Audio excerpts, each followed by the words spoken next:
They are looking for 2 additional suspects. They are searching for them right now, canvassing the area. I can tell you they have found a gun. Burrillville police have brought in a mobile command center. They're also working with Rhode Island State Police. And we've really seen a lot of activity to the left of this house. We could see more before they put up that blue tarp.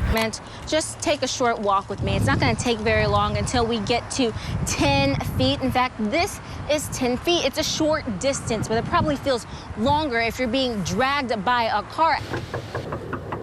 We want to get your side of the story. Live here on Hemlock Road. As you can see, South Kingstown police are still blocking off the road. I'm stepping out of the way just so you can get a better look. I'm at the corner of Hunt and Liberty Streets here in Central Falls. Just take a look. We're live here in Burrillville. I can tell you that the police chief just let us know, yes, they have found the body of a man. There's still lots of snow on the ground, and that is because those streets, well, those are the second priority for the different crews that have been out on the roads all day yesterday and for part of this morning. You might think that the snow is the biggest problem, but it's not, because underneath all of this snow, well, the ground is frozen. The 87-year-old was born here in South Dakota. Then she moved to Nebraska. It took decades, but she finally made it to 49 states on her own. But she needed help to get to the 50th right here in Rhode Island. Sierra Putman is live in Providence now with an exclusive account of how one suspect was caught. Sierra? We now can officially say that the owner of the pawn shop was the victim in this shooting. You can see Capital Gold's lights are finally off. They were just turned off probably an hour ago, even though this place has been shut down all day. And it turns out one of the suspects was arrested not far from here after that person scared a mom home alone with her baby. He knocked on my door and he said that he needed help. A simple enough request, but something didn't sit right with Yardinia Guzman. He needed help and that he won't harm me or anything. I got nervous and then I called the police. When they arrived, the young mother learned the man looking for help had a gunshot wound. The police found the clothes in the basement. Yeah. And were they bloody clothes? Yes.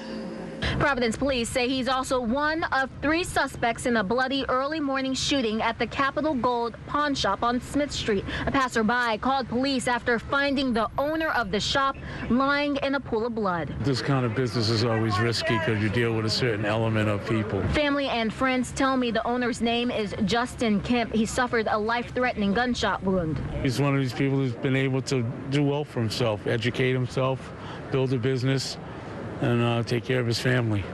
The shop is less than a mile away from Guzman's home on Aralt Street. That first suspect probably went down Ruggles Street to get there. Police did find a gun. Now, I'm told they found the gun in a driveway here on Ruggles Street. They might have even found it in this driveway. A second suspect was found across town near Wesleyan Street. He, too, had a gunshot wound and is under surveillance at Rhode Island Hospital. Now, police search for their third and final suspect. And this is an ongoing investigation. We have several calls out to police, and as soon as we get new information, NBC 10 will share it with you on our social media sites, online, and of course, when you turn to NBC 10. Reporting live in Providence, Sierra Putman, NBC 10 News.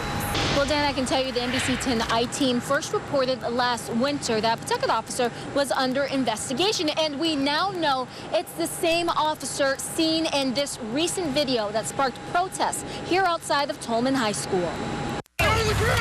This is video from back in 2014. You see an officer hit a man several times with a baton and then spray the suspect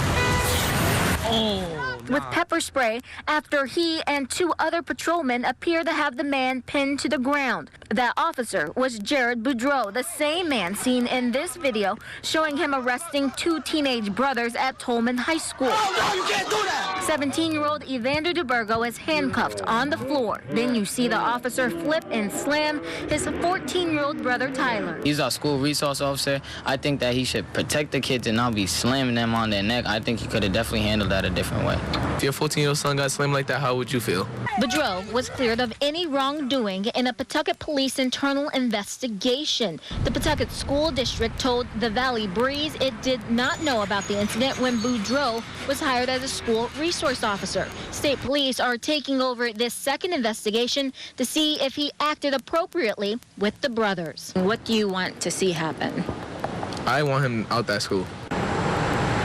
Now, I also just got off the phone with City Hall, and they gave me new information letting me know that Boudreaux started working here as a school resource officer in August 2014. Coming up at 6, we're going to hear more about Boudreaux's time with the police department, and you're going to hear more from those teen brothers. Reporting live in Pawtucket, Sierra Putman, NBC 10 News. Doing the night team tonight, Central Falls says all new teachers have to be ESL certified. ESL, if you're not familiar with that terminology, stands for English as a Second Language. Now, teachers don't have to be bilingual, but it does take extra work and money. The night team Sierra Putman takes us into the classroom now to find out how.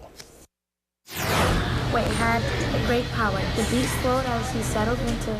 It's reading time in Kathy Bellows' 4th grade class in Central Falls. What does it say? Bellows teaches a mainstream ESL English as a second language class at Ella Risk Elementary School. This is her first year being ESL certified, despite 10 years in the classroom. Try to say them out loud. Hear them when you say them. 715 Central Falls students out of about 2,800 are registered as English language learners. Whether these students are certified as English language learners or not, many of them are bilingual. And so to be able to know how to bridge the school and the home is paramount to their success. Bellows says the certification helps all her students. Most, if not all, students have made gains at least 1 grade level. And she did not have to learn Spanish or another language to do it. It's about strategies in the classroom. How do you relate? Superintendent Dr. Francis Gallo tells NBC 10 the certification is a requirement for all new teachers. Does it cost a lot more? No, it doesn't cost a lot more. It is a lot of effort. Starting pay stays the same, but the district also set aside $15,000 so veteran teachers can earn their certification. So far, 80 teachers, nearly 45%, are ESL certified. The district partnered with Rhode Island College for these certifications. Tuition is reduced, and veteran teachers, well, they don't have to come on campus to go to class. Instead, the classes are taught in Central Falls School. The more the teacher knows to be able to help them succeed their goals, the better place they're going to be. For a district trying to make a comeback, reaching goals early is key if it wants to increase graduation rates. The vocabulary list, right? And reduce absenteeism. Yes. Good job. Sierra Putman, NBC 10 News.